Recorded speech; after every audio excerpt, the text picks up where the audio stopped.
রমজান মাসে দুপুর 12টায় আল্লাহর একটি খাস নাম যদি কেউ 7বার পড়তে পারে, আমার আল্লাহ তার মনের সব আশা পূরণ করে দেবে ইনশাআল্লাহ। আল্লাহর কসম করে বলছি প্রিয় ভাইরা আমার, রমজান মাস এটি গুরুত্বপূর্ণ মাস, দোয়া কবুলের মাস।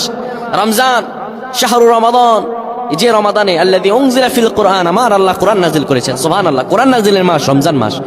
কোন ব্যক্তি যদি রমজান মাসে দুপুর 12টা যখন বেড়ে যাবে, দুপুর 12টা বেজে যাওয়ার পরে মানুষগুলো তখন যদি আল্লাহ তাআলার এই খাস নামটি 7বার পড়তে পারে, আমার আল্লাহ তার সব দোয়া কবুল করে দিবেন। কি অবস্থায় আছেন আপনি? সন্তান কথা শুনছে না, বিদেশে যাচ্ছেন কিন্তু যেতে পারতেছেন না, কোনো আয় উন্নতি নেই, ইনকাম যা করেন তার চাইতে আরো বেশি খরচ হয়ে যায়, বিপদের পর বিপদ, আপনি বিপদ থেকে উঠতেই পারতেছেন না। এই আমলটা করেন, এই আমলটা করেন আজকে, আল্লাহ তাআলা আপনাকে ফলাফল দান করে দেবে ইনশাআল্লাহ। সপ্তাহখানেক আপনি ফলাফল পাবেন ইনশাআল্লাহ। যখন দুপুর 12টা বেজে যাবে, আপনি তখন কোন মসজিদ কিংবা ঘরের একটি কোনায় বসে যাবেন, জায়নামাজ বিছিয়ে বসবেন।